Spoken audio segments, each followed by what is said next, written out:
సూర్యాపేట పట్టణంలో BRS senior నాయకుడి అక్రమ అరెస్టును ఖండిస్తూ మాజీ మంత్రి సూర్యాపేట ఎమ్మెల్యే గుంట్లగండ్ల జగదీష్ రెడ్డి మీడియాతో మాట్లాడారు. తెలంగాణలో పోలీసు రాజ్యం నడుస్తుందని, మంత్రులకు పాలన చేతకాక పోలీసులను ముందు పెడుతున్నారని ఎద్దేవా చేశారు. ప్రజల నుంచి వస్తున్న ప్రశ్నలకు సమాధానం చెప్పలేక పోలీసులను అడ్డం పెట్టుకుని పాలన సాగిస్తున్నారన్నారు. యూరియా లైన్ వీడియో తీసిపెట్టినా కేసులు పెట్టడం దుర్మార్గమన్నారు. అర్థం లేని కేసులో అర్ధరాత్రి అరెస్టులు అక్రమన్నారు. ఓ తాగుబోతూ ఇచ్చిన ఫిర్యాదుతో పార్టీ సీనియర్ నాయకుని అరెస్టు చేయడం దుర్మార్గమన్నారు. 6 గ్యారెంటీలో మీరు చేస్తున్న మోసాలు ఒకటొకటిగా ఎండగడతామన్నారు. ఎన్ని కేసులు పెడతారో, ఎంతమందిని జైల్లో పెడతారో తేల్చుకుందామన్నారు. ప్రజా ఉద్యమాలు మొదలైతే పోలీసులు కూడా మిమ్మల్ని కాపాడలేరని తెలిపారు. ప్రజలండా ఉన్నంత వరకు ఇటువంటి కేసులు భయపెట్టలేవని సూర్యాపేట, నల్గొండ ఎస్పీలకు మరోమారు చెబుతున్నానన్నారు. లా అండ్ ఆర్డర్ అదుపు తప్పొద్దని అన్నారు. పోలీస్ అధికారులను చట్ట ప్రకారం పనిచేసేటట్టు చేయండి అన్నారు. ఒక పక్క గంజాయి మూకలతో సమాజం తప్పుదోవ పడుతుందన్నారు. ఈ అక్రమ కేసులపై పెట్టే శ్రద్ధ యూరియా ఇవ్వడంపై పెడితే బాగుంటుందని, చిల్లర కేసులకు బీఆర్ఎస్ శ్రేణులు భయపడే పని లేదన్నారు. పార్టీ నాయకుని కాపాడుకోవడానికి వచ్చిన కార్యకర్తలకు, మహిళలకు అభినందనలు తెలిపారు. మీడియా మిత్రులకు నమస్కారం. తెలంగాణలో కేవలం పోలీసు రాజ్యం మాత్రమే నడుస్తుంది. ప్రత్యేకించి నల్గొండ జిల్లాలో ఇక్కడ ఉన్న మంత్రులు రైతులకు నీళ్ళు ఇవ్వలేక, కరెంట్ ఇవ్వలేక, ఎరువులు ఇవ్వలేక, ప్రజల నుంచి వస్తున్న ప్రశ్నలకి సమాధానాలు చెప్పలేక కేవలం పోలీసులను అడ్డం పెట్టుకొని పరిపాలన చేస్తున్నారు.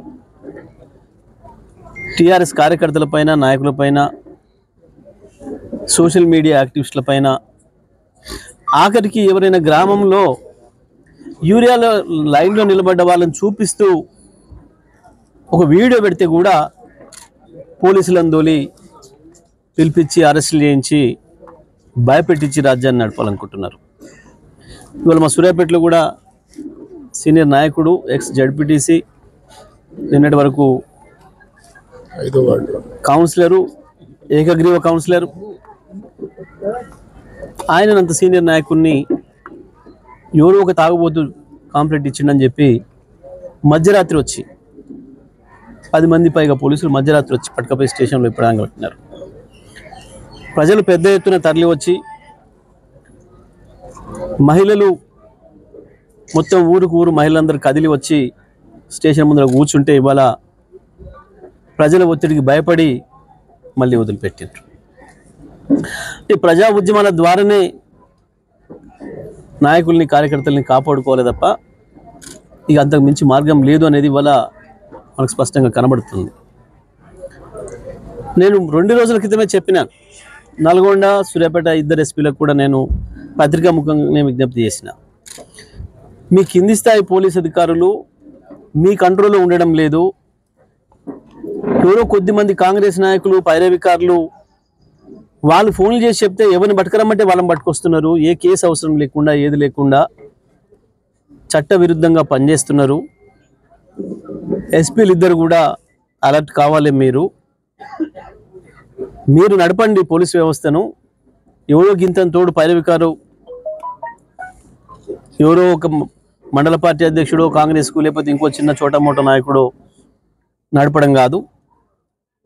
ప్రతిరోజు వాళ్ళది మిలాఖత్తు కలిసి కూర్చోవడం అనేది స్పష్టంగా కనబడుతుంది, ప్రజల కళ్ళ ముందు కనబడుతుంది. ఇది పోలీస్ వ్యవస్థ మీదనే నమ్మకాన్ని పోగొడుతుంది. ప్రజల్లో అబాస్ పాలవుతున్నారు మీరు అనే మాట నేను మొన్ననే చెప్పిన. ఇవాళ మన ఇది కనబడుతుంది మనకి. ఇవాళ సూర్యాపేటలో జరిగింది ఏదైతుందో రాష్ట్రం అంతటి కూడా ఇది జరుగుతుంది. పెద్ద ఎత్తున ప్రజలు తిరుగుబాటుకు వస్తారు. ప్రజల స్టేషన్లను చుట్టుముట్టి వాళ్ళ నాయకులను వదిలిపించుకునే పరిస్థితి వస్తుంది. వాళ్ళ నాయకులను పోలీసుల నుంచి విడిపించుకునే పరిస్థితి వస్తుంది. నేను టీఆర్ఎస్ కార్యకర్తలకి, ప్రజలందరూ కూడా విజ్ఞప్తి చేస్తున్నా, ఇది ఒకటే మార్గం. ప్రజల ఒత్తిడితోనే వాళ్ళ మెడలు వంచాలి, ప్రభుత్వం మెడలు వంచాలి. ఇది కేవలం మా కార్యకర్తల్ని, నాయకులను విడిపించుకోవడం కొరకే కాదు, ప్రభుత్వం ఇచ్చిన హామీలు ఏవైతున్నాయో వాటన్నిటిని నెరవేర్చడం కొరకు కూడా ఇదే పెద్ద ఎత్తున ఇదే పద్ధతిలో ఉద్యమాలకు పోవాల్సిన అవసరం కూడా ఉంది. సరిపోయింది 2 ఏళ్ళు ఇచ్చిన సమయం ఈ ప్రభుత్వానికి. ఎంత కొత్త ప్రభుత్వం అయినా ఎవరికైనా 6 నెలలు ఇవ్వడమే ఎక్కువ. నేను కేసీఆర్ విజ్ఞతకు నిదర్శనం ఇది. 2 సంవత్సరాల సమయం ఇచ్చినాం. 6 గ్యారెంటీల విషయంలో మీరు చేస్తున్న మోసాలు ఇక ఒక్కటొక్కటిగా మొదలు పెడతాం. మీరు ఎన్ని కేసులు పెడతారో, ఎంతమందిని జైల్లో పెడతారో తేల్చుకుంటాం. ఇవి కొత్త కావు, మాకు ఇవి కొత్త కావు. ఒక సందర్భం వస్తే పోలీసులు కూడా మిమ్మల్ని కాపాడలేరు కాంగ్రెస్ నాయకులు, అది కూడా చెప్తున్నా నేను. ప్రజలు ఉరికించడం మొదలు పెడితే సూర్యాపేటలో గతంలో ఒకసారి చూపించినాం. ఏమవుతుందో, ప్రజల తిరుగుబాటు ఎట్లా ఉంటుందో కూడా చూసిండ్రు. ఇంకా బుద్ధి తెచ్చుకోకుండా ఇదే పద్ధతుల్లో ఎట్లా కొనసాగిస్తామంటే తప్పకుండా మా పద్ధతులు మాకుంటాయి, మా ఎత్తుగడలు మాకుంటాయి. ప్రజల అండ ఉన్నప్పుడు మీరు ఈ చిల్లర చేష్టలతో, చిల్లర కేసులతో మమ్మల్ని భయపెట్టలేరు. ఇప్పటి కూడా నేను మళ్ళీ చెప్తా ఉన్నా, సూర్యాపేట ఎస్పీ గారు, ఇవాళ ప్రజలకు అంత పెద్ద ఎత్తున తరలి వస్తే వాస్తవం అర్థమైంది ఏం జరిగింది ఇక్కడ అని. ఒకవైపు గంజాయి తాగుబోతుల రాజ్యం ఎక్కువైంది, ఇష్టం వచ్చిన పద్ధతుల్లో ప్రవర్తిస్తున్నారు, దాంతో నేరాలు చేస్తున్నారు. వాటిని అదుపు చేయండి మొదలు. కాంగ్రెస్ నాయకులు చేసిన దురాగతాలను ఆపండి. ప్రతిపక్ష నాయకులు ఎప్పుడు కూడా ఏం తప్పులు చేయరు, ప్రజల కొరకు పనిచేయడం తప్ప. మీరు చేయాల్సిన పని చేయకుండా ఇంకొక పని చేస్తాము అంటే ప్రజలు చేయాల్సిన పని ప్రజలు చేస్తారు. నేను చెప్తున్నా, ఇప్పటికైనా సోషల్ మీడియా కార్యకర్తలని, సోషల్ మీడియాలో పోస్టులు పెట్టిన వాళ్ళని, సామాజిక సమస్యలపైన స్పందించిన వాళ్ళని భయపెట్టిస్తాం, స్టేషన్ పిలుస్తామంటే రారు. నేను ఇంకో మాట కూడా చెప్తున్నా, మీరు ఇట్లాగే ప్రవర్తిస్తే ఒక్కరు కూడా స్టేషన్ రారు. మీరు పిలిస్తే మీరు ఎంతమందిని పట్టుకపోతారో, 8,000 మందిని పట్టుకుపోయి జైల్లో పెడతారో చూద్దాం.